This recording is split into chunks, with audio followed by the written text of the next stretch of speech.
Well, hello again. Back with Mel. I'm here in United States. Mel is over there in Europe, and we're talking thousands of miles away, and yet here we are. It looks like we're in the same room right next to each other. This is the beauty, amazing thing about technology. And I bring Mel in every once in a while because he has such great research. He's going and he's trying to look and find out this character in the 7th century and in the 8th century up until the 9th century, this character of concerning the Ilyas out of Tayaya. We've talked about Ilyas quite a few times now. I think you all know who we're referring to. He's from much further north up into what is today Iraq, that he was a king, he was an authority, but he also had more going for him. And it looks like what Mel has found is there is a view of this guy, this fellow who himself considered himself to be possibly a precursor to this Messiah who's going to come later, something like what Elijah was, a Elijah figure. And so I'm going to bring Mel on board because he's going to show us that much like everything else we've looked at, when the Islam that is put together here in the 9th and 10th century from the Abbasid area, this Islam that is now up in Baghdad, by that time it has moved to Baghdad, but it's 200 to 300 years later, the character of Muhammad they put up here, it has some antecedents that really did happen, but he's not the Muhammad here. He's another Muhammad on this side. And yet they needed to give him body. They needed to give him a history. They needed to give him a place and also some background. And so they borrowed from this guy, and they borrowed a lot more than they intended. And this is what Mel's going to show us. He's going to show that there are enough. We now know enough about this fellow, this character, Ilyas from Tayaya, that seems to suggest that they took it, even his reference as to what his job was, what was his mission, his ministry in life. Looks like these people back here have even brought that into the picture. Great stuff. And this is what we love to do. Now, remember, these are white papers. These are what if scenarios these look like. And I'm going to let Mel to say where on his gradation of his categories this lies. And he may say that not everything is monolithic. There might be different gradations for different parts of the story. So Mel, are you there? Yeah, I am, Jane, and thanks for welcoming me back. So just to introduce this, people may have heard about the Messiah complex. I'm going to introduce the idea that Muhammad had an Elijah complex. I don't know if this term has ever been used before. No, you're coining it right now. This is the first time other people can borrow it, and then you can be credited for it. Much like we're finding Islam borrowing everything and then taking credit for itself. No, in this case, let's go ahead and say that one of the Melvilisms, or we'll call it the Melisms, for the future will be the Elijah complex. Absolutely. So there's two aspects of this that Islam has tried to forget. One is there's prophecies connected with Muhammad that didn't come true, and the Islamic tradition is designed to hide this failure on Muhammad's behalf. And there's also something funny about his real name that Muslims would rather not know about. And this fundamentally undermines the whole Islamic tradition. So we're going for the nuclear today. Okay, so let's a big thing today. So let me just share the screen. Tell me if you can see this. Yeah, there it is. So thank you. Okay, so our title today is Muhammad, the man with the Elijah complex. So, now, just to put this into context, I'll go over the categorization that I'm using before I explain why I've given it a 4 here.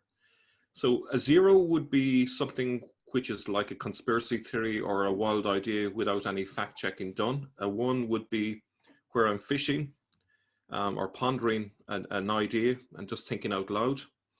A 2 is for a deeper probe with some corroborating evidence. A 3 would be a credible hypothesis. A 4 is a workable theory, so it's got quite a lot of evidence to back it up. A 5 would be a slam dunk, a theory with multiple sources that is clearly proving the case. So this is where we're at.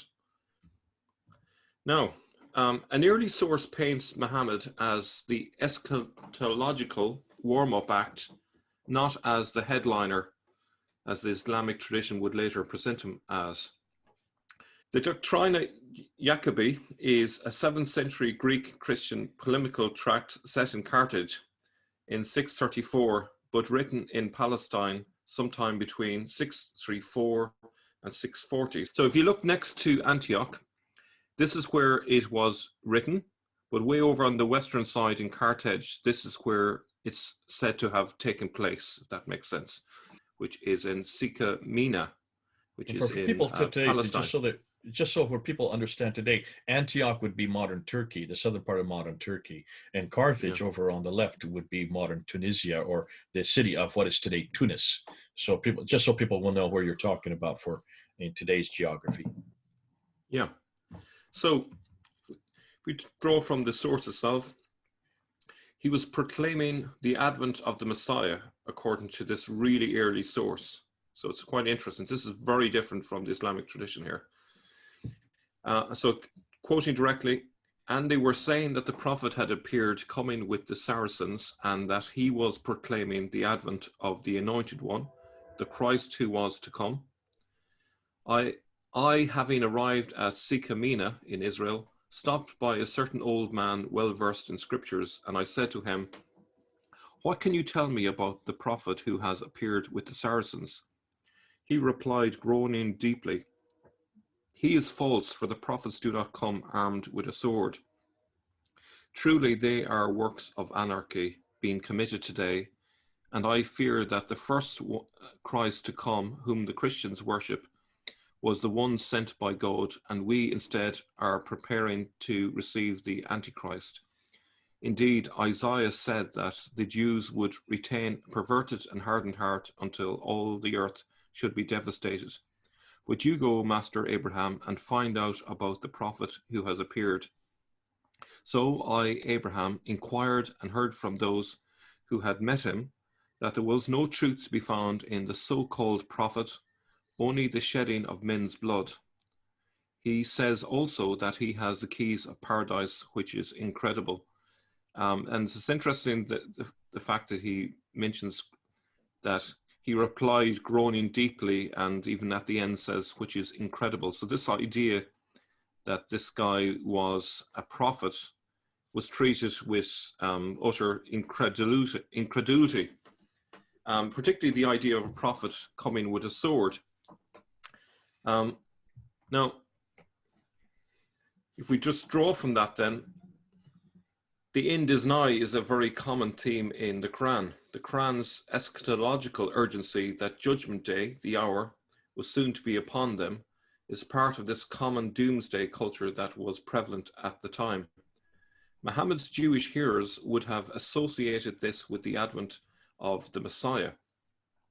Stephen J. Shoemaker, in The Death of a Prophet, page 28-29, argues that due to the prophetic depiction of Muhammad in the Secrets of Rabbi Shimon ben Yohei, a Jewish apocalypse written in the mid-8th century, it likely incorporated only lightly edited material from an older Jewish apocalypse written during the first decade of the Arab conquest.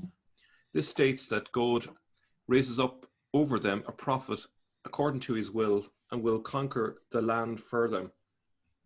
So if we just go back for a moment, the key thing that is being suggested by this early source is that this Muhammad was proclaiming the advent of the Anointed One. In other words, he is just the warm-up act. He is basically saying that the Messiah will soon come and will come straight after him. So in other words, he's claiming that the Messiah would come and that the world was soon to end. Now, making such a prophecy and such a claim was really bold because it can easily be disproven. And it was disproven simply because the world continued to exist, and we're now 14 centuries later. So his claims that the Anointed One was about to come has been proven to be false. And obviously this is not something that the Islamic tradition particularly wants to remember. They remember other things about what this Muhammad or Ilyas was talking about, but they obviously have covered up this part, which is embarrassing. Now, what's interesting is the Jewish impression of this guy is that he was crazy and possessed. This seems to be a very early assessment of him. So by people who were contemporaries of this Ilyas. And again, this is from page 30 of Stephen Shoemaker's book. A fragment preserving the opening section of the Secrets of Rabbi Shimon survives among the Cairo Geniza texts, and according to this version, which is slightly different to the one I've just read, it says, he being God, he raises over them a crazy prophet possessed by a spirit, and he conquers the land for them being the Jews. What do you make of that, Jay? Well, crazy, possessed, and conquering seem to fit perfectly.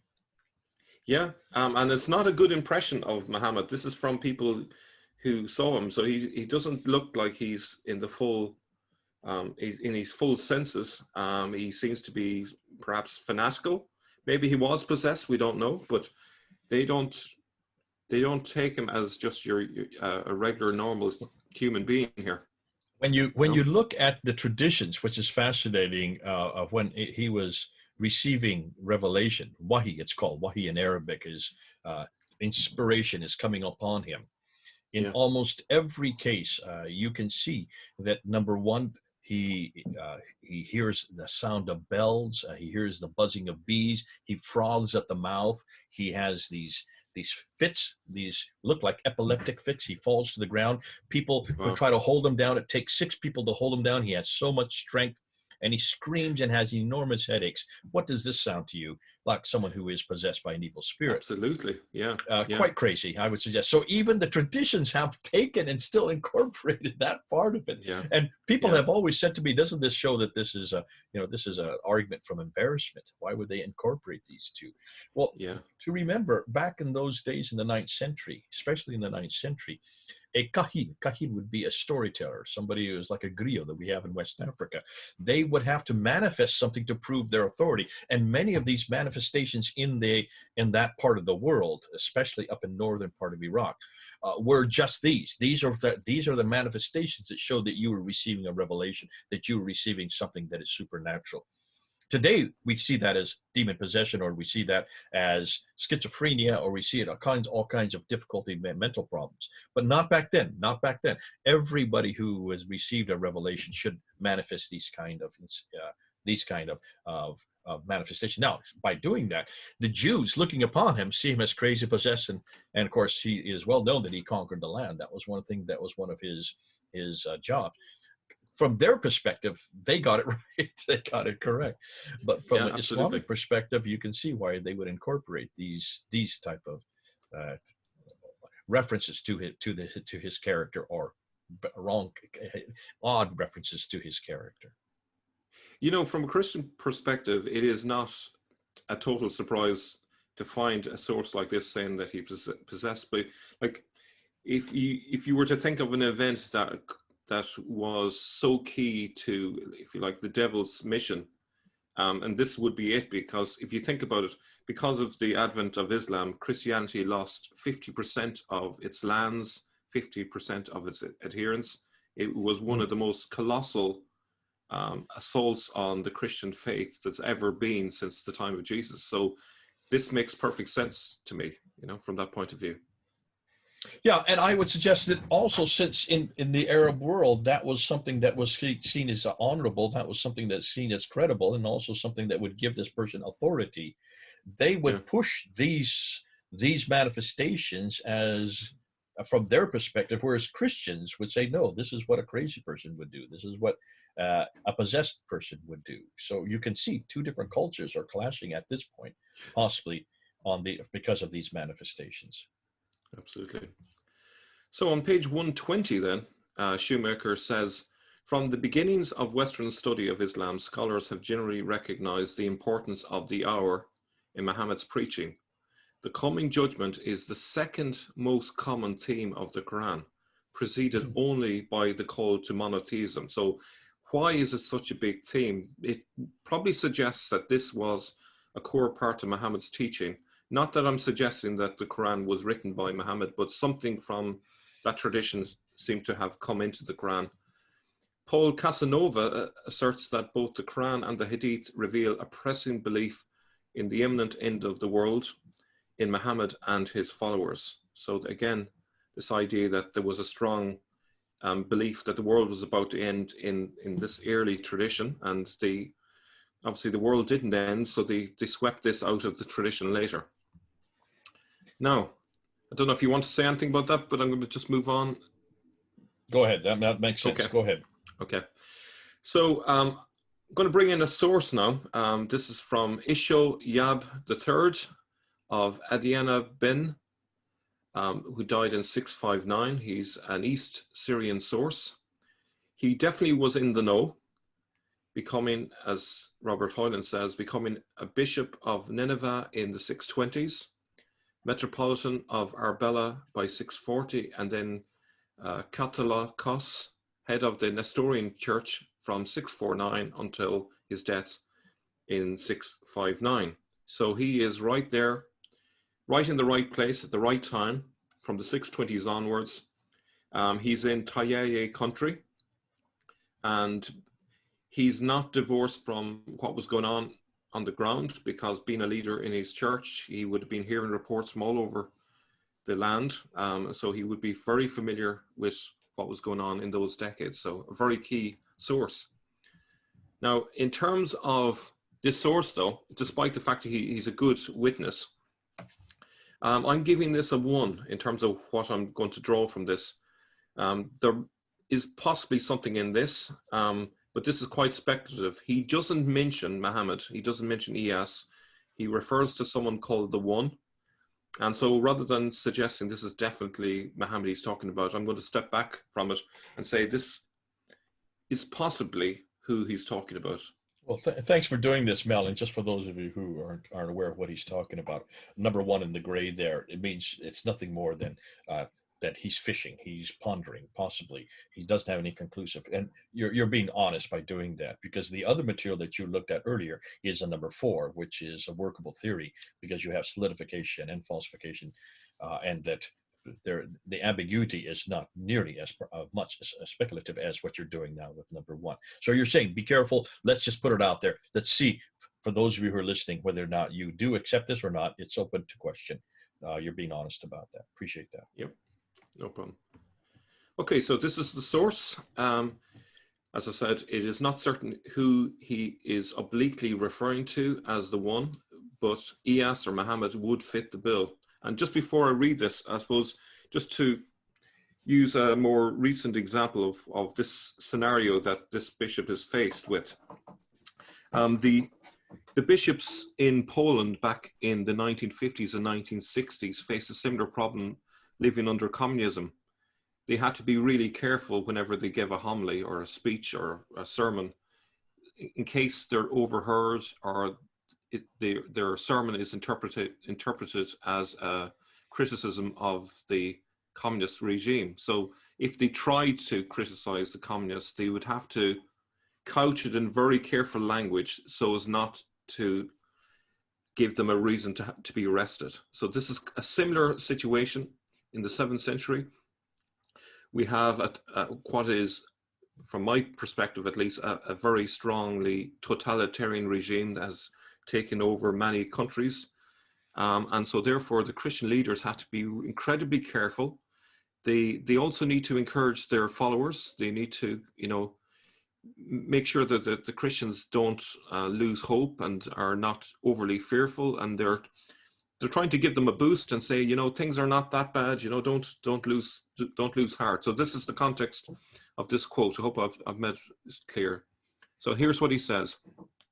He says, "For the One who has seduced you and uprooted your churches was first seen among us in the region of Redan, where the pagans, Hanpe, are more numerous than the Christians. Yet, due to the praiseworthy conduct of the Christians, the pagans were not led astray by him. Rather, he was driven out from there in disgrace. Not only did he not uproot the churches, but he himself was extirpated. However, your region of Persia received him, pagans and Christians, and he did with them as he willed, the pagans consenting and obedient, the Christians inactive and silent." So obviously, he's not mentioned Muhammad by name, he's not mentioned Ilyas, but I would suggest, considering the historical context, who else could he be talking about? I would suggest that this is the person he's referring. What would you say at this point, Jay? Do you Well, I think mean, it's... I would agree with you. I mean, this is something that you and I have talked about in the past. You always have to be careful. We've mentioned this before. I mean, you look at your name, Mel. Why is it you don't give us your name? Because you cannot dare give us your name with what you're saying. You would have repercussions not only to your career, but even to your person. And that's why you don't say where you live. You don't say who you are. We do that even today. Unfortunately, those of us who criticize Islam have to hide who we are. I'm one of the few ones who doesn't hide because I've been doing it for so long. In this case, it looks like much the same thing is happening here. He's not going to say exactly who he's talking about. He's just referring to the one. Yet when you look and see what he's saying about him, he seduced you, uprooted your churches. Look at that. You're going to talk about the region of Radan, where that is, and in a place where the pagans are more numerous than where Christians. I mean, this is all fits the historical scenario that we're talking about. So I would say yes, you are being speculative. You're being very careful. You're not saying this has to be Muhammad, but it looks like it could be Ilyas. It could be the Ilyas of Tayyaya that he's referring to. It fits the man, the place, also the environment and the time. Particularly considering, he was a bishop in the Tayyaya lands, so it kind of fits that this is who he would be aware of, who he would know. So, to give you an idea where Radan is, this is where I believe Radan is. It's spelled in different ways, as you can see. If you look at the list at the top, you can see that the third option there, Radan, is the same spelling as in the source. And currently, it's a village in Isfahan province in Iran. So if you were to go westward from Radan, where that dot is, you would actually land in Tayyaya lands. So those blue lines running down that greyish land is actually the Tigris and the Euphrates. So, it is conceivable that Ilyas crossed into those lands on his preaching missions. Unfortunately, we don't have a year in terms of when he's referring to. So this could be any time. It's hard to say. But if he died in 659, so this is just before Muawiyah comes to power. This is in the era that Muslims like to call the time of the rightly guided caliphs. According to the traditions, they would have taken all this land. This would be under their control because by the time this bishop dies, they have control from Tripoli in the west all the way to Afghanistan in the east. So this would be well under their control. Now that's what they say, and they give the names Abu Bakr, Umar, Uthman, and Ali. We can't find any reference to those names. What we do know is that these are the Arabs. They do control it, and they would have control of Radan. They would have control of Iran. That's within that swath of land. So if this is this character that is, seducing the people and conquering the lands, that would make sense. That you've got the right man at the right place doing the right thing at the right time. Yeah. No, this is a continuation of the same source. And what's interesting, it actually contextually, this backs up the idea that it could be Muhammad because of the fact that he's referring to the Arabs and the conquest of the Arabs. So again, this would support this idea. He says, as for the Arabs to whom God has at this time given rule over the world, you know well how they act towards us. I would suggest take a lot of what he's saying with a pinch of salt, considering his situation. Not only do they not oppose Christianity, but they praise our faith, honor the priests and saints of our Lord, and give aid to the churches and monasteries. Why then do your, I'll be careful how I say this, Murwinaye, I think that's how you might pronounce it. So why then do your Murwinani reject their faith on a pretext of theirs? And this when the Murwinani themselves admit that the Arabs have not compelled them to abandon their faith, but only asked them to give up half of their possessions in order to keep their faith. Obviously a clear reference to the jizya there. Yet they forsook their faith, which is forever, and retained half of their wealth, which is for a short time. Now, just before we go into a bit further, the Murwinaye, it's unclear who is being referred to. These are a group of Nestorians, but there's a confusion. Are they the people of Merv? Or is this a reference to the Maronites? We don't know exactly, but I suppose it's not key. But you can see there, he's talking about that while the Arabs didn't force them to abandon their faith. They are encouraging them with a 50% tax, essentially. They have to give up 50% of their possessions if they want to remain as Christians. And obviously, a lot of the Christians were leaving the faith. And this is obviously is quite alarming to the bishop. And he's trying to say, hey, it's not so bad. 50%, what's 50%? You know? So is he being facetious here, is what you're saying? Are you saying he's being sarcastic? Yes, yeah. He's trying to, what we would say in Ireland, he's trying to plumose them, which means he's basically trying to gently encourage them to resist. But he's studiously avoiding criticizing the Arabs directly. But if you read between the lines, he's obviously criticizing them. But he's saying, like, they praise our faith, honor our priests and saints, and they are aiding our churches and monasteries. Well, if they're taxing the adherents to Christianity, asking them to give half of their possessions, then clearly they're not honoring those people. They are not aiding the churches. They're doing the opposite. So if you read between the lines, you can see what's really going on. That, you know, he has to say nice things about them, but in reality, their faith has been destroyed by these Arabs. So now, you know, just to further what I'm saying is, Isho Yab is not safe to openly criticize his overlords. We can understand why he doesn't name the one who has seduced the people. It would be likely highly dangerous to do so under the totalitarian regime that prevailed. We ought to take it with a pinch of salt, his praise for how well the Maghreb treat Christians, especially when he admits they only asked them to give up half of their possessions, i.e. the jizya. This was likely said to reassure his own Nestorian adherents at a time of great uncertainty. So this is typical of when you're under duress. When you're under duress, you have to be very careful how you be critical. And in some ways, he's using irony, sarcasm, to hide the fact that they are under duress.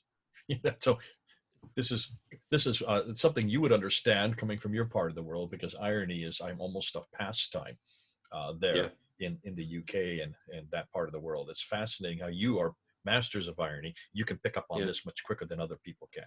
Absolutely, yeah. No, sarcasm is part and parcel of communication in Britain and Ireland. You know, it's part of what you do, and it's a very nuanced thing, but you can detect it from a mile away. And this is clearly, you guys can detect it. We in America, it tends to go over our heads. We forget a lot of the times when we're looking at your humor.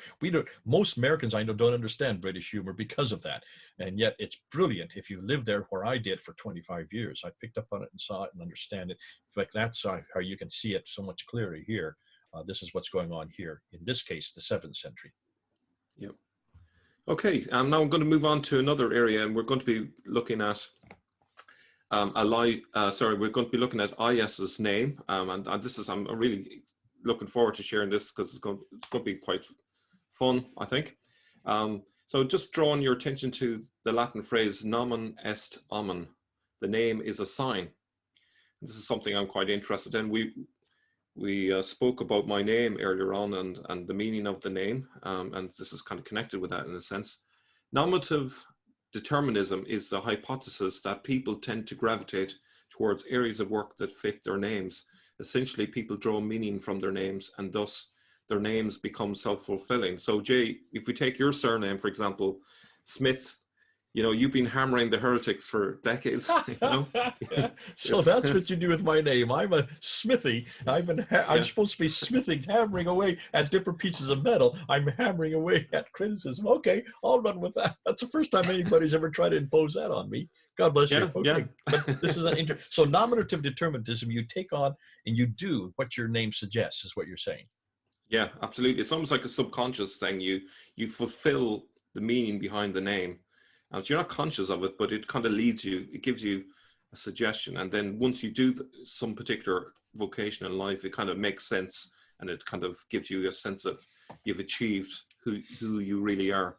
So one Well, explanation I for should be a little bird then, because I'm a jaybird. Jaybird is a little bird that just flits and floats and does all kinds of things. Be careful. I hope I'm not, my knowledge of determinism doesn't impose that upon me. So maybe that's the reason for your colorful shirts, Jay. Maybe. So one explanation for nominative determinism is implicit egotism, which states that humans have an unconscious preference for things they associate with themselves. So there have been a number of funny examples of this psychological phenomenon, and I'm sure our audience will enjoy some of these. So there was a book on polar explorations by Daniel Snowman. These are all absolutely true. There's an article on urology by researchers named Splat and Weedon, which I think is my personal favorite. The psychologist Carl Jung cited as an example Sigmund Freud, who studied pleasure and whose surname means joy. So that was an interesting fulfillment. A study of American dental rolls showed a significant correlation between men called dentists and men becoming dentists, which is strange. Igor Judge is the real name of a former Lord Chief Justice of England and Wales, who clearly was a judge as well.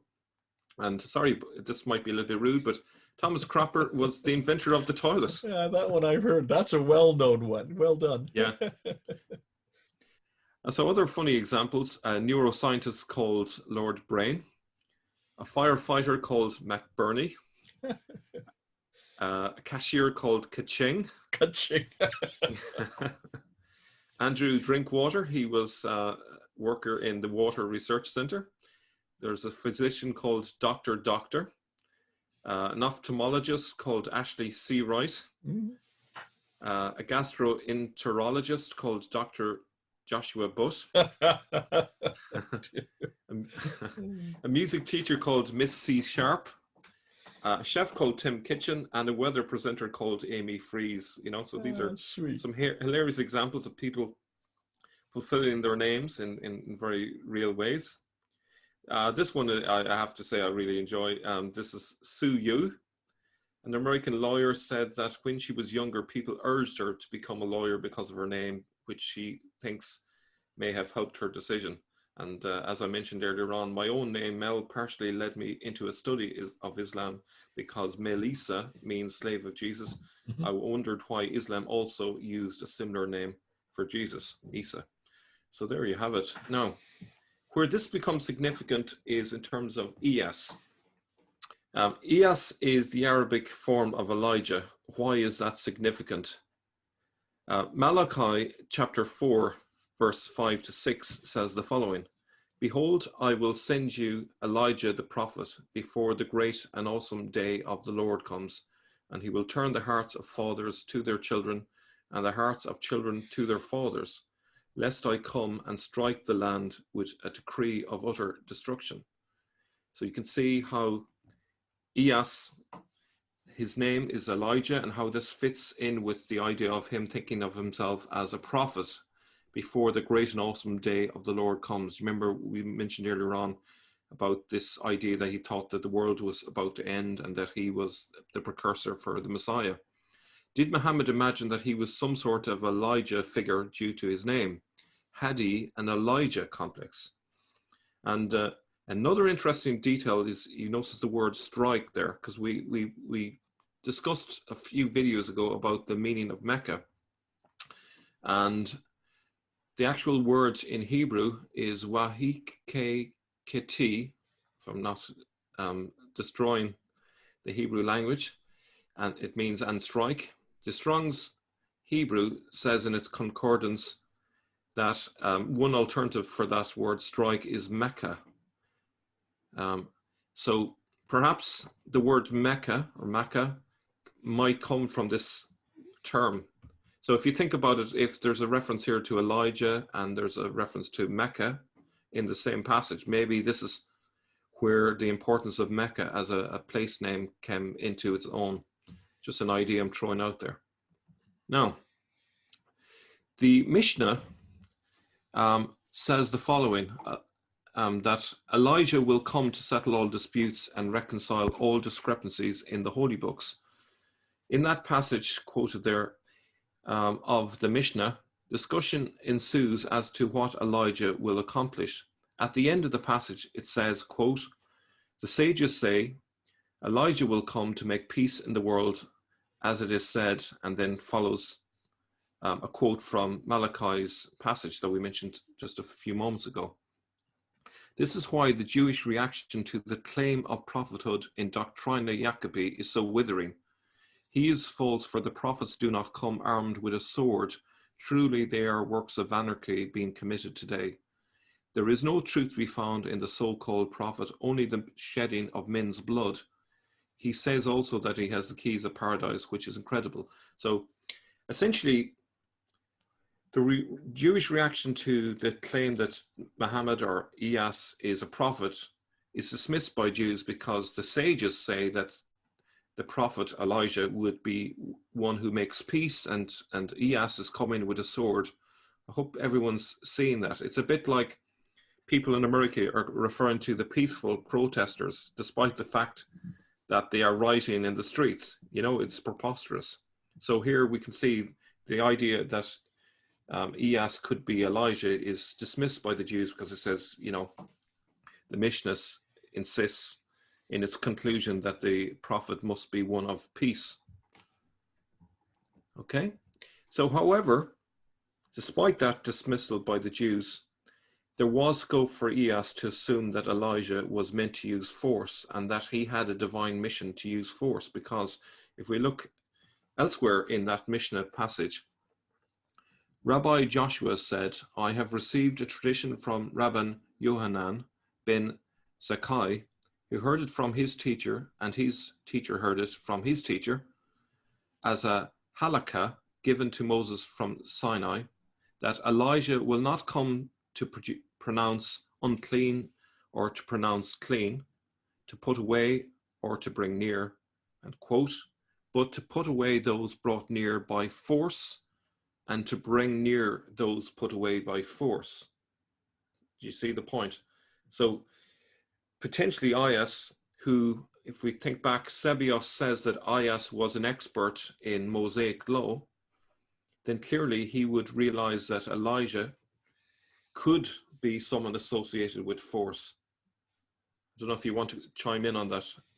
Yeah, I mean, if he knew this material and if he was a well-versed in this, he could have misappropriated this and taken this as his dictum.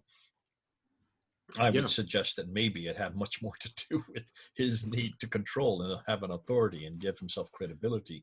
But at the same time, he would take on he would be the subject of these prophecies. So he's probably using both his bets. He's probably saying, listen, I want to take over. And since I am a king, since I do have this power, let's go ahead and do that. But at the same time, I want to be the one who is the subject of these prophecies that of this man who's yet to come. Yeah, well, you know, it's very convenient for him to have this passage because he can claim a divine right to use force. And, you know, it's a mission from God and God is on my side, you know, and it's always been a very powerful argument to make. Because who can disagree with God, you know? So if you argue that God has given you a mission, that you are essentially an Elijah figure, you're preparing the world for the end of the world, and that the Messiah is about to come, then you can use this as part of your ideological argument for why people should support you and get on board and not oppose you. So what you're saying is really he's taking on the Elijah figure. He's doing that because that would give him a credibility. But at the same time, he's then zeroing in on this Mishnah from Edoyot 8:7 and saying, however, the modus operandi that I do so is to use force. So he's pulling the two together and say, I am the subject of both of these. Not only am I the one who then introduces the end of times, but I'm also the one who does so by use of force, and I've given authority to do so because it is how do you argue with God himself? God had given me this authority. Okay. And actually, so what he's actually doing as well, if you can read between the lines, he's basically saying, okay, the Mishnah has this option, which is the idea that Elijah can use force.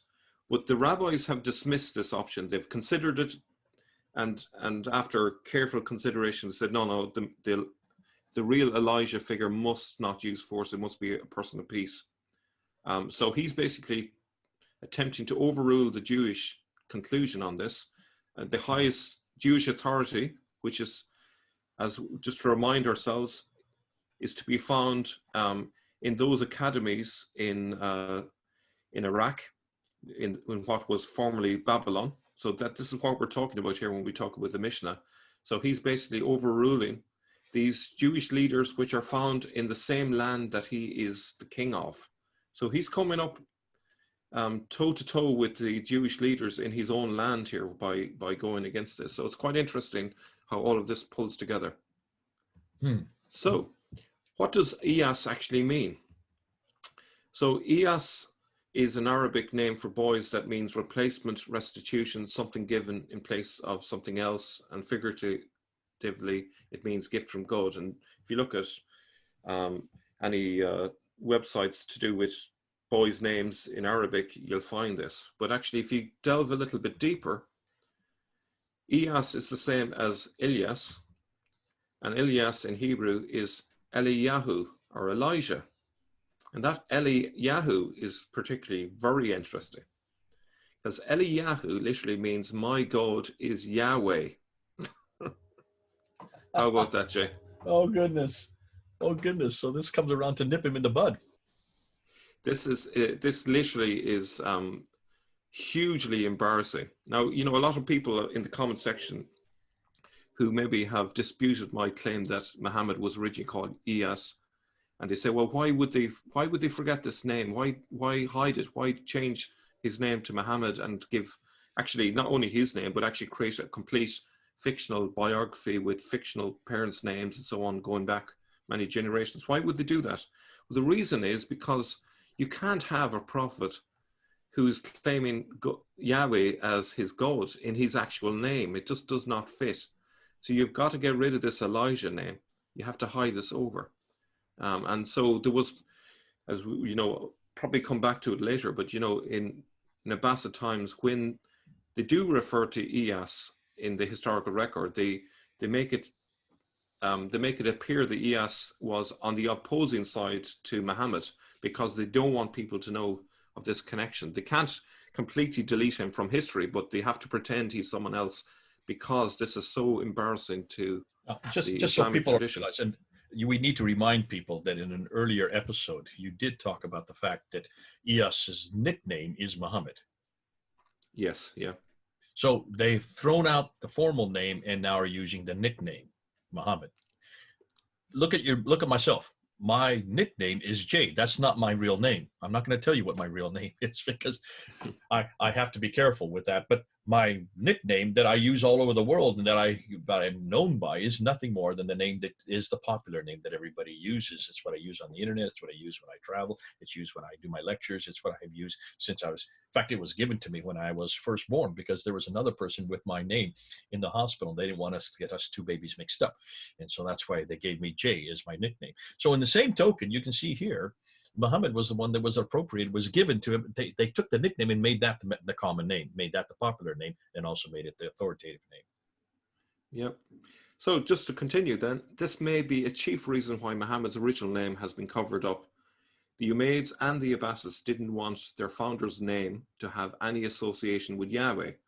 It directly contradicts the Shahada that there is no God but Allah, and Muhammad is his prophet. If you think about it, it's hugely embarrassing that Ilyas's name actually means my God is Yahweh. So it contradicts the Shahada, the most important. Like here we go again. It's one of the 5 pillars of Islam being destroyed through Ilyas's actual name.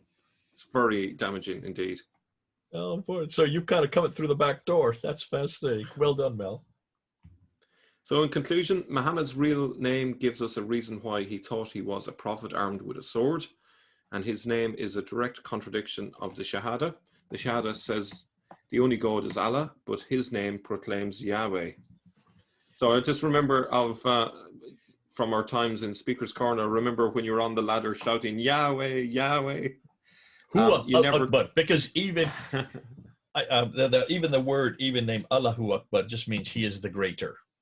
We would always put it to Yahweh, Huwa al-Akbar. You may have the greater, but Yahweh, he is the greatest. And so we would Yes. updo it. Listen, you've done a great job here. And this is probably a hugely important talk that you've just given. Not only are you showing that this person, Ilyas, from Tayaye, up north, up in what is today Iraq, that this character is a historical character. He seemed to have a function, and he seemed to have taken that function very seriously. And there are references to him. Ishoab 659 kind of gives that, kind of introduces them as he's the bishop. He sees this problem here. He wants to protect his people. He uses irony. He uses sarcasm to support, to suggest what is happening, but to also to give them to give them assurance. But then you go, and what I love to do is that nomen est omen, that your name takes on your significance. Your name is what is important because you kind of fulfill that which your name suggests. And in this case, you have Ilyas, who has a name that, as you're coming out the very end, is the wrong one, because Ilyas is another name for Elijah, which is another name for the God. My God is Yahweh. My God is Elijah. Yah at the very end is Yahweh, and that's the name that is given to God there in Exodus 3, verse 14 and 15. I'm sorry, given by God to Moses before he went down to Egypt to bring out the Israelites. So here you have a real problem. It's a dilemma for those who want to now introduce Muhammad, or in this case, Ilyas. They cannot use Ilyas because that name is the reference to the God who is in the Bible, and that God who's in the Bible is the Son of God, who his name is Jesus Christ, and you cannot have that God, because that's your biggest competition are the Byzantine Christians, who are the only other superpower, and they want to eradicate that idea that Jesus is God, and Ilyas would be too close to that. They sublimate that and they introduce Muhammad, which is his nickname, as we've seen earlier. That is his nickname. They elevate that one because the praised one, as we first have been hearing from where this was introduced probably on the Dome of the Rock and on the coins back in the 7th century. Yeah, I just want to say, this name is kryptonite to Islam, because not only have we got the wrong God, but if you look at the historical record as well, is the fact that he was saying that the world was going to end and that he was the precursor to the Messiah, and that never happened, and that makes him a false prophet and a failed prophet. Okay. It's very destructive. Once you think about it, and I encourage Muslims to really think about it, take all this evidence here. There's been an attempt to cover up the fact that here is someone who thought he was a prophet, but he was a false prophet and a failed prophet. And that's really important that you grasp the significance of this. Well done. For those of you who are watching, can you see what Mel has done here? Mel has he's followed the evidences on the ground. We've always asked people to do this. We've asked Muslims to do this. Mel's doing it since they are refused to do that. So go back to the 7th century, go back to even earlier in this case, come up to the 7th century, including the 8th century, see what's happening on the ground, and notice that this character did exist. Ilyas, he was from much further north, up in the Iraqi area. He did have power. He was an authority. He kind of fulfilled his name, but the problem with him is that this name, precursing back to this idea of him being Elijah, that would not only eradicate his authority amongst the people there, it would also say that he was introducing the end of time. Since that didn't happen, you've got to then, practically speaking, give him his nickname. The nickname, which would be the one that was then introduced by the Abbasids, became the one that stuck. And I assume what you're saying, Mel, is you can follow this sequence, even the sequence you're following through.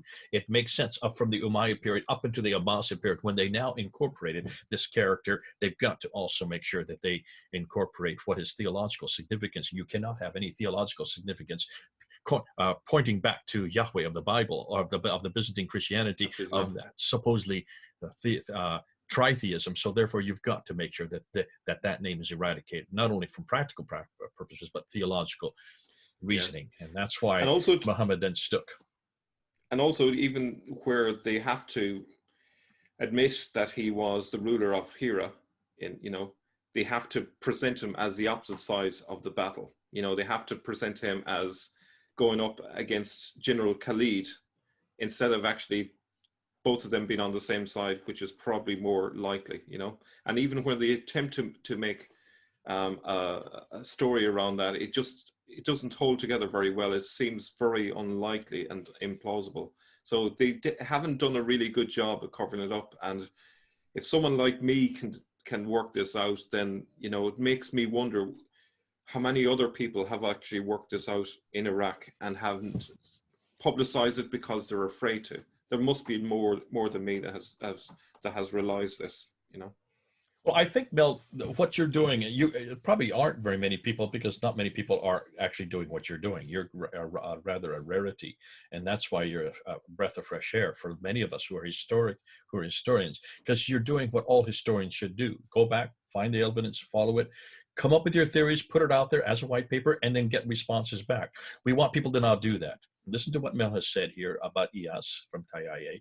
Look and see what he's saying about whether or not he has taken on to himself the mantle of an Elijah figure, and see himself as an Elijah character, coming out with that type of the same type of ministry that Elijah have, but then creating and seeing that those who then take on that and then incorporate it into the later traditions realize that you can't have that name. You've got to use another name, because that one has Yahweh's name in it. You cannot have anything to do with Yahweh, and that's why they've gone and they've chosen to use the name Muhammad.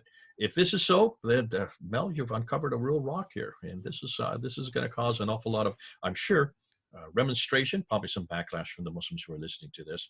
Do remonstrate. Feel free to backlash. That's one of the nice things about YouTube. You have the right to do so. Mel will be watching your comments. He'll be responding to as best he can.